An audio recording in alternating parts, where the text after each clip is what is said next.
Iraqis of all backgrounds, of course, are caught in the middle of what's happening there, including Christians. 1 million of them have fled religious persecution in the past decade, and now they are on the run again, trying to find sanctuary wherever they can. Stuart Greer has the story.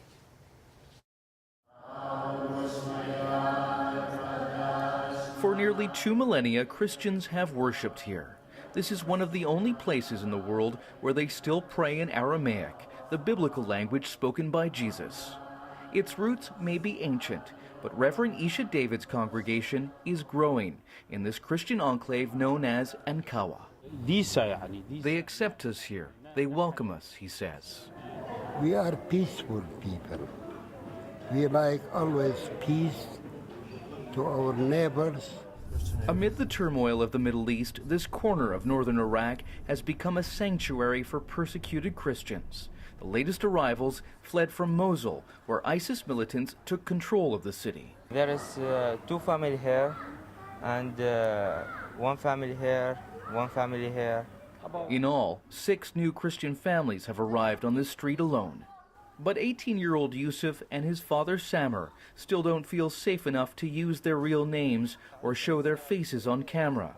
They escaped with their lives, but everything they owned was grabbed by the Islamist fighters. They're already taking our houses, he says. They're taking our things that belong to us, our land. In the last decade, Iraq's Christian community has been decimated, plummeting by 75%. More than 1 million have fled the spasms of bloody persecutions. Combine that with the civil war raging in Syria and Iraq's latest crisis, and some 12,000 Christian families have found refuge in Ankawa. Actually, in Kurdistan, there's nothing going on, and it's really good, and we're all of us happy about it.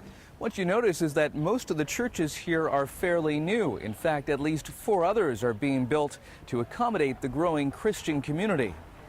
But the influx has brought its own problems. There's a shortage of housing, and even though new buildings are going up, the cost of living is expensive. Half of the new arrivals will try to immigrate to join relatives in Europe, the U.S., and Canada.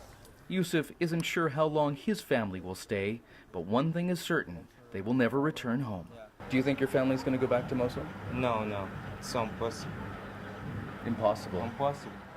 For now, they will stay in one of the few places where Arab Christians can find peace in a region plagued by chaos and religious violence. Stuart Greer, Global News, Ankawa in northern Iraq.